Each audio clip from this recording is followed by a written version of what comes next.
Laga playoff Olimpiade 2024 antara timnas U23 Indonesia versus Guinea akan digelar di Clairefontaine, Prancis, Kamis jam 8 malam ini.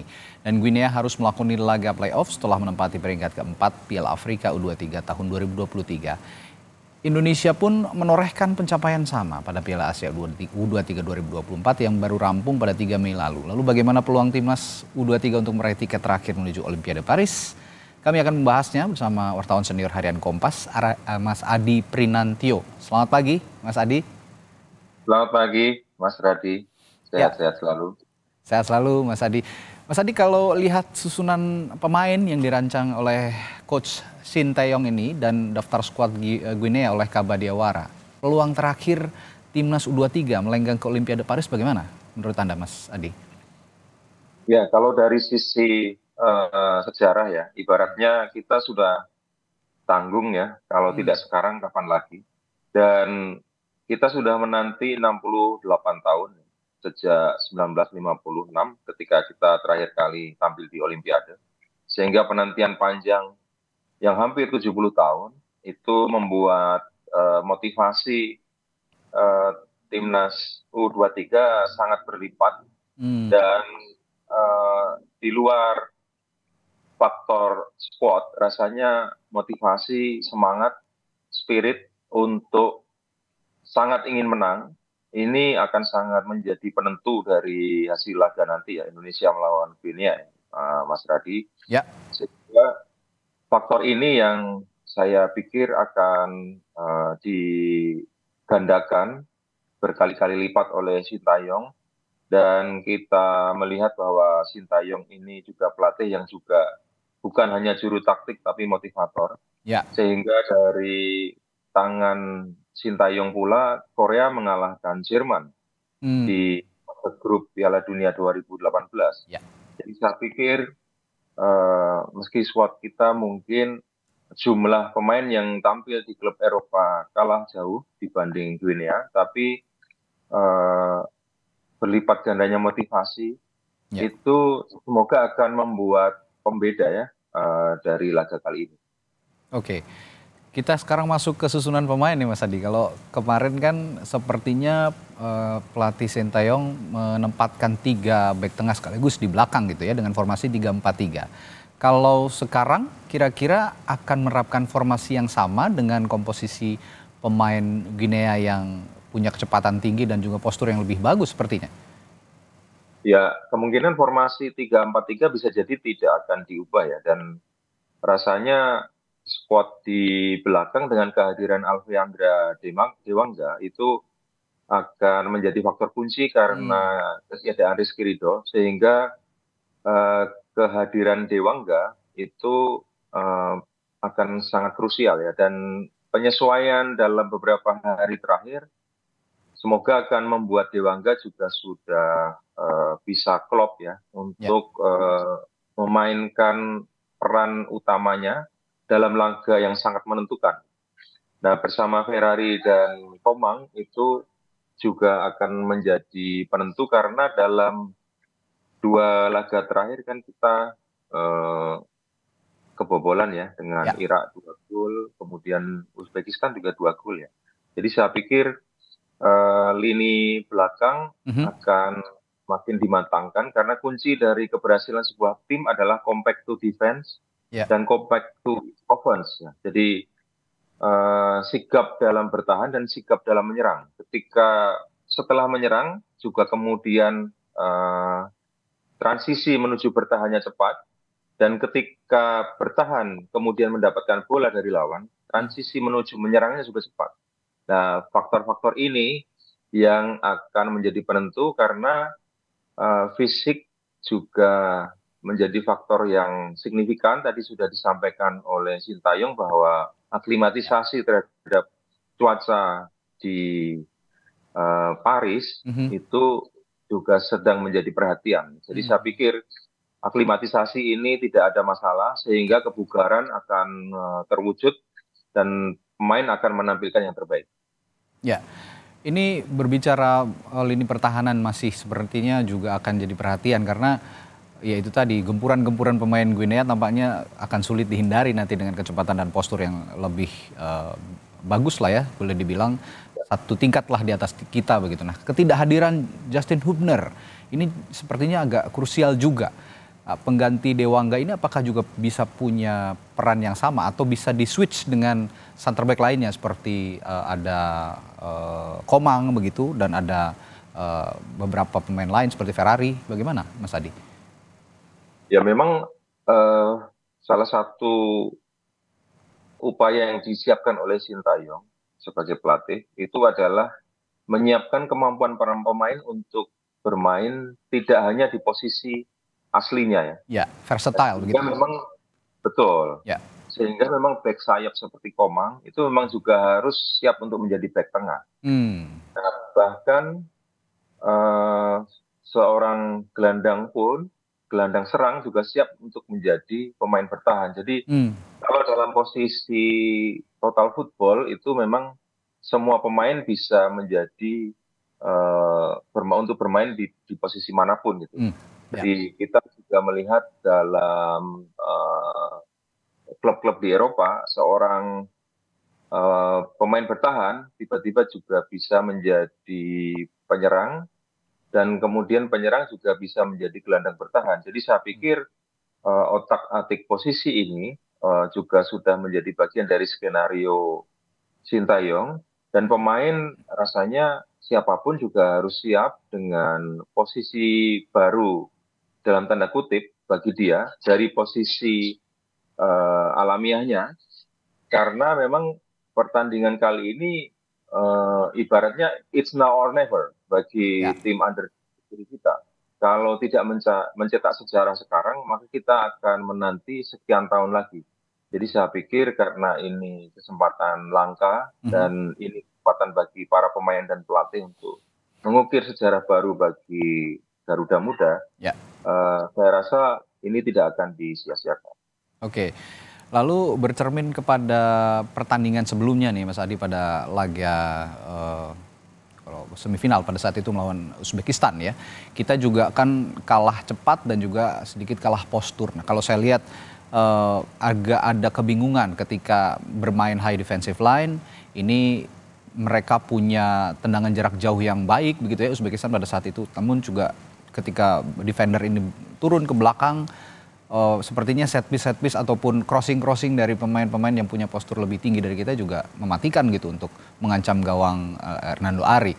Bagaimana untuk menanggulangi kebingungan seperti ini? Apakah Nathan Chuaon juga punya peran yang sentral untuk bisa menyeimbangkan belakang dengan depan di pertandingan melawan Guinea nanti, Mas Adi? Ya, sebetulnya kalau memang kita melihat postur dan postur lawan lebih tinggi sehingga mereka mengoptimalkan umpan jarak jauh, kemudian long passing dan sebagainya. Maka sebetulnya resep yang cukup jitu adalah memainkan umpan-umpan pendek karena pemain kita secara postur tidak lebih tinggi. Ya. Hanya memang tantangannya adalah bagaimana supaya kita juga mempertahankan jarak yang tidak terlalu jauh antar pemain kita. Oke. Nah, Bermain rapat. ketika melawan Uzbekistan, memang Uzbekistan terlihat sekali efektif memperjauh ya jarak antar pemain kita. Ya. Pressure terhadap pemain Indonesia ketika tim U23 kita itu menguasai bola itu sangat efektif. Sehingga jarak antar pemain Indonesia menjadi sangat jauh. Dari situ itu memang ada masalah karena umpan-umpan pendek dari kaki ke kaki yang sangat efektif ketika kita melawan Yordania itu tidak muncul ya, tidak muncul. Jadi memang solusinya memang kepercayaan diri pemain untuk memainkan laga sesuai dengan style kita, Ya. arahan pelatih dengan kemampuan olah bola dan kemudian memainkan bola dari kaki ke kaki. Teori sepak bola mengumpankan bola kepada pemain terdekat itu seharusnya bisa berjalan efektif. Jadi kita tidak peduli dengan bagaimana lawan memainkan bola, tapi kita konsisten dan yakin dengan bagaimana tim kita memainkan strategi. Itu lebih penting. Jadi lebih baik kita konsentrasi pada bagaimana kita bermain daripada memikirkan bagaimana lawan akan menyerang dan kita mengantisipasinya seperti apa. Jadi saya Oke. pikir bagaimana kita tidak bisa memainkan style kita ketika melawan Uzbekistan harus menjadi pelajaran penting Ya. bahwa kita harus yakin dengan passing style kita. Berarti Nathan Chuaon masih punya peran sentral ya, Mas Adi sejauh ini? Sangat, kalau menurut saya, Mas Radhi, karena dia bisa menjadi penyapu bola ketika lawan belum mendekati kotak penalti. Ya.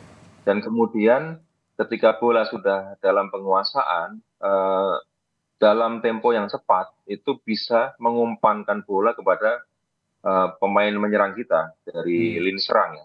Dan memang seharusnya demikian ya. Ketika sebelum menguasai bola, seorang pemain pesepak bola harus tahu kemana bola akan diumpankan. Itu sudah teori yang harus dipahami dan bisa diwujudkan. Dan saya pikir pemain-pemain tim Under-23 kita sudah cukup paham dengan itu. Jadi jangan menunggu bola dan ketika bola sudah di kaki baru berpikir akan diarahkan kemana. Tapi sebelum menguasai bola sudah harus berpikir, sudah siap akan pasti diarahkan ke siapa. Ya, pergerakan tanpa bola juga ini juga bisa jadi catatan penting ya untuk mengecoh pergerakan lawan juga. Nah, kalau di lini depan, Rafael Strike sejauh ini bisa ada kontribusi yang lebih baik dibandingkan pertandingan-pertandingan sebelumnya melawan Guinea nanti ini? Perannya sangat baik ya, dan bersama Witan dan Marcelino, saya pikir Trisula ini bisa dinilai sebagai salah satu Trisula penyerang kita yang bagus, cukup bagus di tim Under-23, bahkan beberapa kali memperkuat tim nasional. Dan bagaimana mereka memporak-porandakan Yordania yang peringkatnya jauh di atas kita, itu saya pikir salah satu presiden baik ya, presiden baik, dan itu benchmark yang harus kita ulang, sering kita ulang. Dan saya pikir kepaduan kombinasi umpan di antara ketiga penyerang ini akan menjadi jawaban apakah kita bisa mengendalikan Guinea dan kemudian mengalahkan mereka. Jadi saya pikir pelatih Sintayong juga akan mengoptimalkan bagaimana efektivitas umpan di antara ketiga penyerang ini. Jadi saya pikir golnya Witan ke Yordania dan kemudian golnya Marcelino Ferdinand ya, gol ketiga gawang Yordania, itu open play yang menurut saya sangat indah. Dan itu akan sangat dikenang sebagai salah satu di antara beberapa gol terbaik Indonesia di Piala Asia. Ya, jadi Trisula Marcelino, lalu Witan dan juga Rafael Strike ini sepertinya masih bisa jadi ancaman ya begitu untuk Guinea. Terakhir Mas Adi, ada nama Agibu Kamara, lalu juga ada nama seperti Algasime Bah dan pemain-pemain yang merumput di Eropa, di Spanyol dan Perancis. Bagaimana Anda melihat nama-nama ini dari timnas U23 Guinea? Ya, betapapun memang meskipun sama-sama dunia ketiga di sepak bola ya, Asia dan Afrika ini kan sering dipandang sebagai negara dunia ketiga di sepak bola ya, dibanding Eropa dan Amerika Latin. Dan meskipun sama-sama dunia ketiga, tapi Afrika lebih banyak memang mengirimkan pemainnya di berbagai liga di Eropa, salah satunya Liga Perancis, karena memang dulu banyak negara Afrika itu jajahan Perancis. Dan kemudian mereka terbuka kepada imigran dari Afrika. Nah, itu keuntungan kultural dari tim-tim Afrika. Tapi ya itu tadi, boleh mereka bermain di liga-liga Eropa dan mereka banyak dimatangkan dalam kompetisi yang lebih baik daripada liga di Asia, salah satunya Indonesia. Tapi banyak juga pemain kita yang bermain di liga-liga yang cukup maju, misalnya Liga Jepang, nah kemudian juga di Inggris, nah dan itu sudah cukup mematangkan pemain-pemain Indonesia yang tidak hanya bermain di Liga Indonesia. Bahkan pemain Liga Indonesia pun seperti Rizky Ridho juga tampil cukup baik ya. Jadi saya pikir kedewasaan Ya, para pemain kita untuk beradaptasi dengan lawan, ya, beradaptasi dengan setiap lawan di setiap pertandingan sudah cukup baik. Hanya oke, memang kali ini mungkin tensinya agak berbeda karena tanpa penonton. Tapi oke. disitulah justru kita akan ditempa dan diuji Mhm. dalam laga sebenarnya ketika kita bermain tanpa penonton jauh dari negara. Oke. Ya, singkat Mas Adi, kalau untuk prediksi Anda skornya berapa nih nanti 2 kali 45 menit saja kalau kita lihat akan berlaga laga yang akan berlangsung di Clairefontaine nanti? Nah ini pertanyaan yang susah tebak gampang. Tapi saya dengan pertimbangan bahwa motivasi pemain dengan 2 kali pertandingan kesempatan kita mencuri tiket ke Olimpiade itu Mhm. gagal, saya pikir motivasi cukup berlipat sehingga saya bisa cukup yakin kita semoga menang 2-1. Wah, mantap. 2-1 kita berdoa bersama nanti malam pertandingan di Clairefontaine, Prancis bisa dimenangkan tim Garuda Muda kita, Timnas U23 nanti malam pada Amin. pukul 8 waktu Indonesia Barat malam nanti. Terima kasih Mas Terima Adi kasih. Prinantio sudah berbagi perspektifnya soal prediksi bagaimana pertandingan nanti malam Timnas U23 kita melawan Guinea. Terima kasih Mas Adi, sehat selalu, sampai jumpa lagi. Sampai jumpa Mas Radi. Terima kasih.